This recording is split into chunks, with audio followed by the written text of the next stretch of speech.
Olá, eu sou a Tami do Literatami e este é o vídeo sobre as minhas melhores leituras de 2019.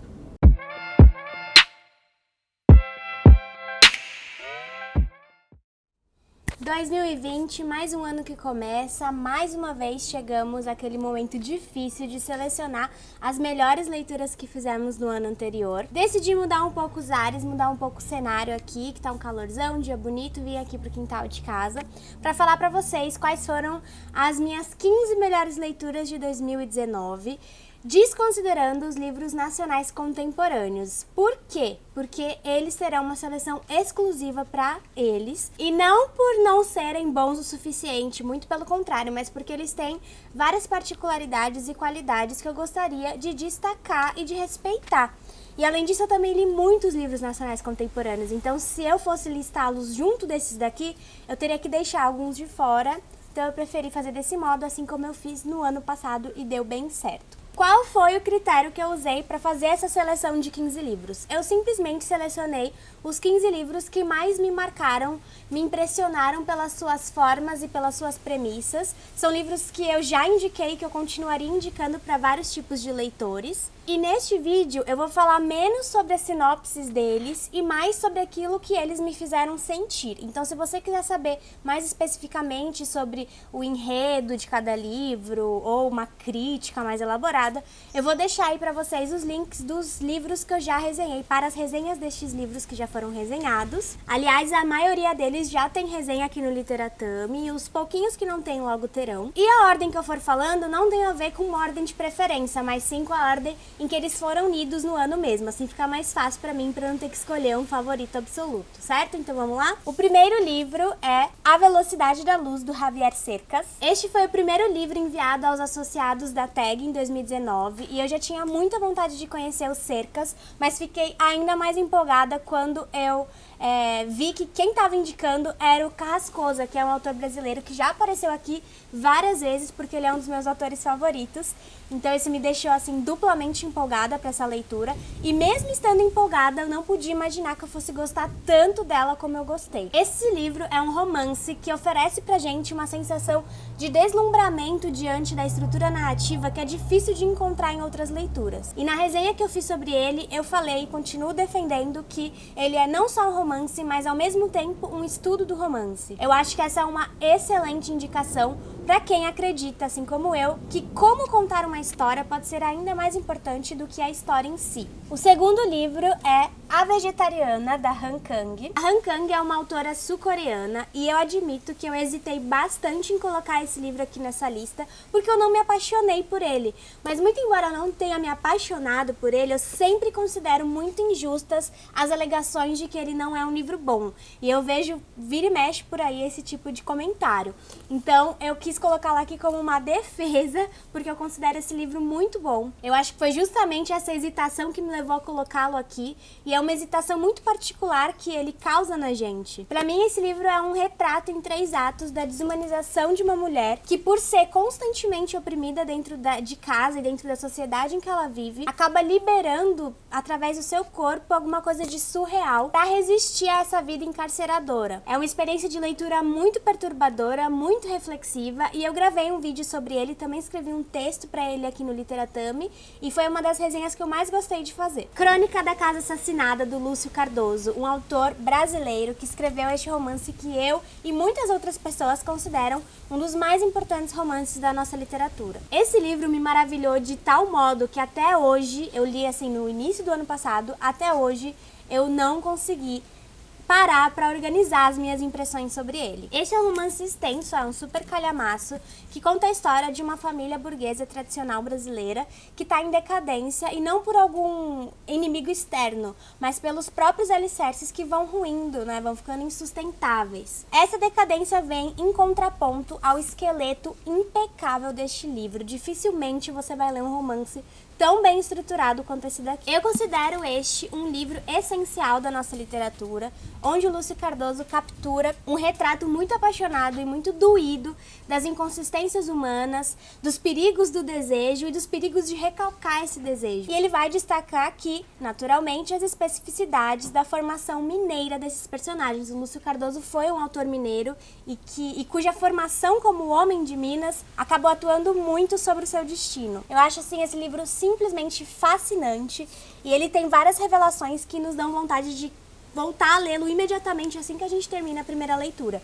Então eu não consegui ainda gravar nem escrever sobre ele, como eu disse, mas eu espero relê-lo para conversar com vocês e indicar ainda mais esse livro. O Olho Mais Azul, da Toni Morrison, mais um livro indicado aí, enviado pela Tag Livros Curadoria.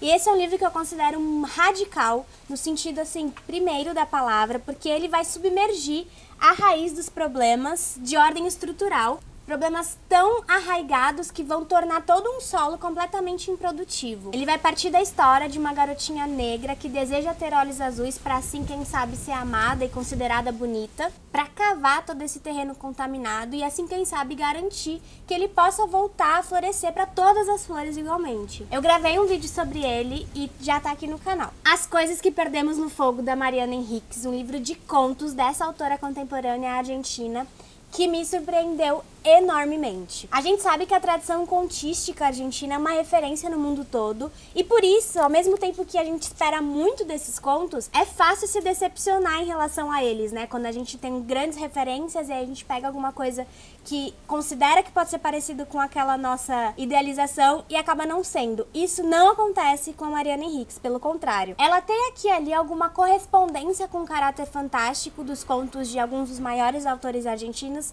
Eu penso principalmente no Cortázar aqui, mas o mágico da Enríquez, da Mariana Enríquez, é de uma natureza assim inédita. Ela imprime um terror social nos contos de modo muito singular e que vai deixar a gente assim super assombrado, não só pelas histórias em si, que tem enredos assustadores mesmo, mas também pela crítica lucidez com que ela vai tecer esses contos como se eles fossem testemunhas de uma realidade assustadora. Também já gravei vídeo sobre ele e eu recomendo muito que você dê uma chance a este livro, de verdade. A Noite Escura e Mais Eu, da Lígia Fagundes Telles, mais uma vez a Lígia figurando entre as minhas melhores leituras do ano, né, o que não é surpresa pra ninguém, eu imagino.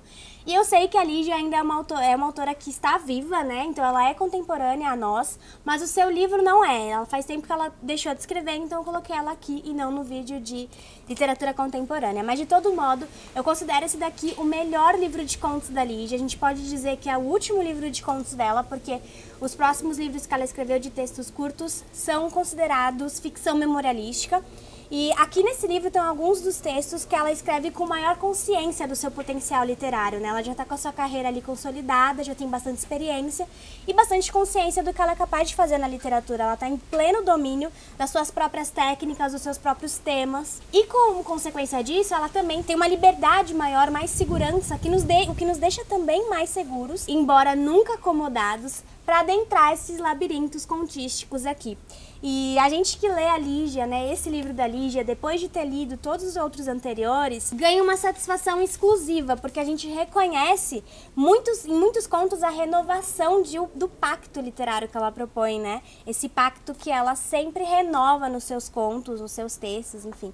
Eu gravei também já uma resenha para este livro e espero que você assista. Uma Noite Markovitch, da Ayelet Gundargoshen, que é uma autora israelense contemporânea. Vocês já tinham lido literatura israelense contemporânea?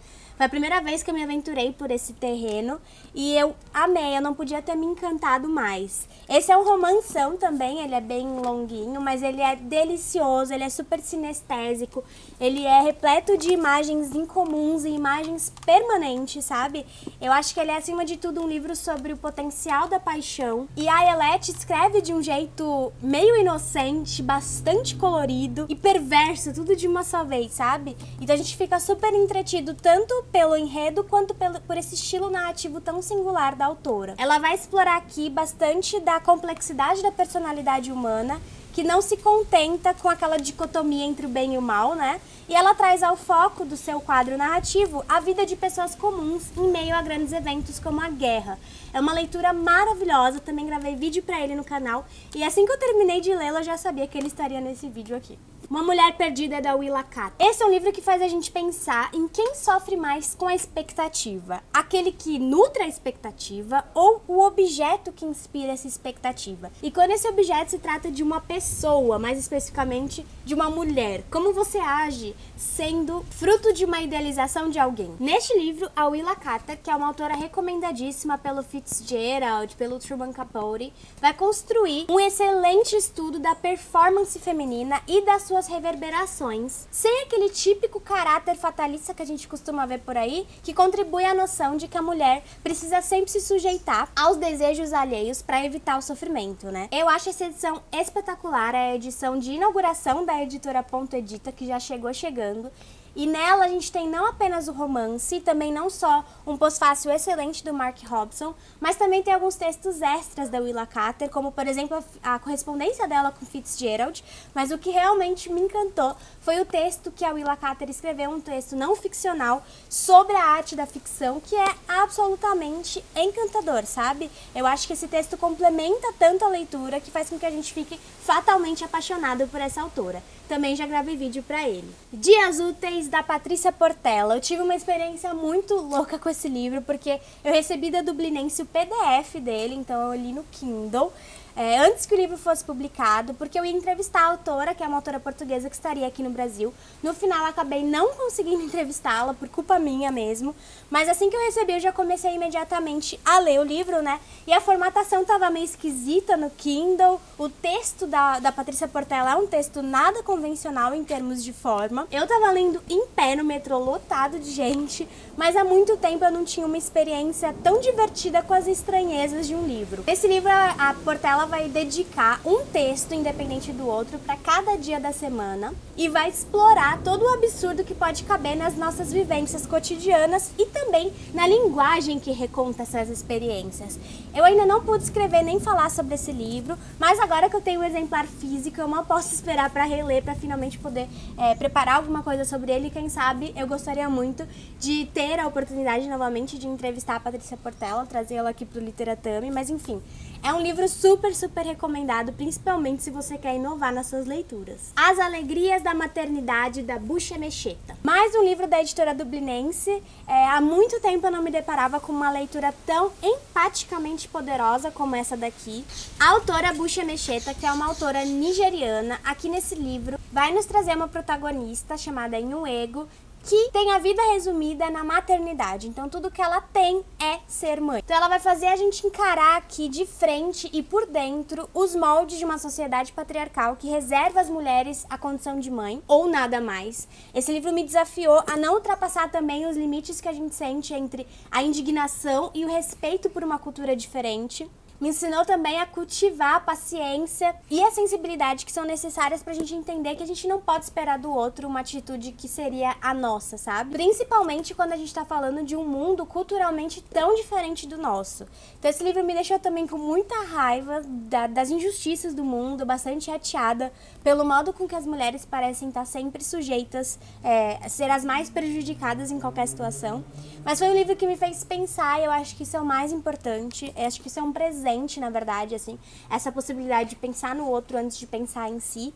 E a gente fez essa leitura, eu fiz essa leitura pro Clube de Leitura Plexi, que foi um clube que eu mediei no ano passado junto do meu queridíssimo amigo Humberto Conzo Júnior. E foi maravilhosa, assim, a experiência de conversar sobre ele, enriqueceu bastante a leitura, e eu também gravei vídeo sobre ele. Dias de Abandono, da Helena Ferrante. Em 2019 eu li toda a tetralogia napolitana. Eu já tinha tentado uma vez, mas o primeiro romance não me pegou, aí eu desisti. Voltei em 2019, li como se fosse um romance só e foi uma experiência muito maravilhosa. Mas ainda assim eu escolhi o Dias de Abandono, da Ferrante, para figurar aqui entre essas melhores leituras, porque eu acho que o impacto dele é tão forte quanto os 4 volumes da tetralogia junto. Esse é o livro que vai contar a história da Olga, que é uma mulher que tem que lidar com o término de um relacionamento super longo, de um casamento, né? E ela precisa lidar com todas as agruras desse processo de reformulação da vida, ao mesmo tempo em que ela tem que cuidar dos filhos, tem que cuidar dos cachorros, do cachorro, tem que se enxergar pela primeira vez como uma mulher inteira, ainda que despedaçada. E a Helena Ferrante vai descrever aqui esses dias de abandono como se fosse assim um golpe atrás do outro, sabe? Ela me fez experimentar uma sensação de queda solitária que pode tanto anteceder um baque fatal quanto uma explosão transformadora. Então a gente não sabe o que vem daí, sabe? Ele foi um livro que me fez reprovar desse gosto amargo e inesquecível das decepções amorosas, que são tão únicas e ao mesmo tempo tão semelhantes. E eu gostei muito, é uma experiência arrebatadora de leitura. Afinal, quem nunca se sentiu um pouco abandonado, né? E eu também tenho um vídeo pra ele aqui no canal. O Apanhador no Campo de Centeio, do J.D. Salinger. Gente, a gente sabe que a adolescência não é um período fácil, ela é aquela fase de descoberta de nós mesmos e de tudo aquilo que tá ao nosso redor. É o momento em que a nossa personalidade se forma, ao mesmo tempo em que surge um espanto com tudo que é de belo e com tudo que é de errado no mundo. Então a gente se revolta com as injustiças do caminho, a gente sai dos trilhos porque a gente nem sabe para onde o trem tá indo. E por vezes esse desajuste é lido como rebeldia, é lido como indisciplina ou interpretado como um mero exagero descabido, certo? Muita gente defende que o Holden Caulfield, que é o protagonista desse romance célebre do Salinger, é apenas um adolescente mimado, mas eu o vi como um jovem que pela primeira vez encara a dor da perda, encara a humilhação do abuso, a depressão, a dificuldade de superar o passado e de enxergar um futuro que vale a pena. E sempre sozinho, sabe? Eu tive vontade de ligar pro Holden, de abraçar o Holden, de ouvir o Holden, de oferecer a minha mão na hora de atravessar a rua, de ajudar ele nesse trabalho de apanhador do campo de centeio. Esse livro tem um dos títulos assim mais fortes e maravilhosos da literatura quando a gente entende o significado dele. É um momento muito sublime assim na nossa experiência de leitura. Mexeu muito comigo e eu também gravei um vídeo pra ele, mas recomendo demais. E que você leia com empatia. Os Anos, da Annie Ernaux. Eita, livro que mais desarrumou meu 2020. Gente, é sério, eu comecei a escrever sobre ele no final de outubro, que foi quando eu terminei a leitura, e até hoje eu ainda não terminei.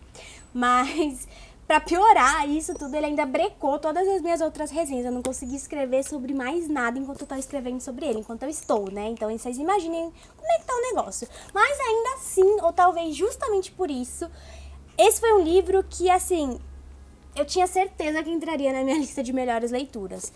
A Annie Ernaux aqui vai se propor a escrever uma autobiografia impessoal, uma biografia dos anos que ela viveu. E, bom, eu não vou me alongar muito, né, pra falar sobre ele, pra não correr o risco de travar aqui novamente, mas essa é uma obra que eu recomendo bastante àquelas pessoas que gostam de ler livros que extrapolam as fronteiras do gênero e que extrapolam os limites do eu.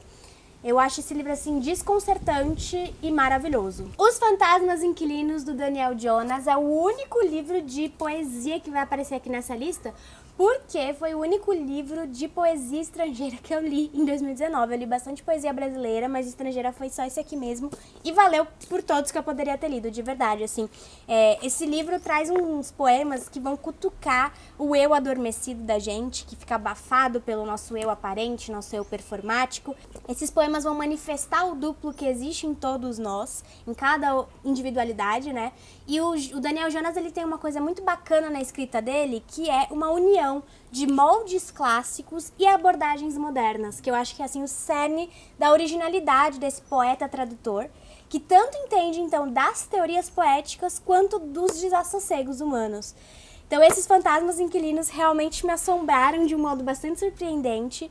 E eu acabei me tornando residência dessa poesia espectral que faz morada e ainda cobra aluguel da gente.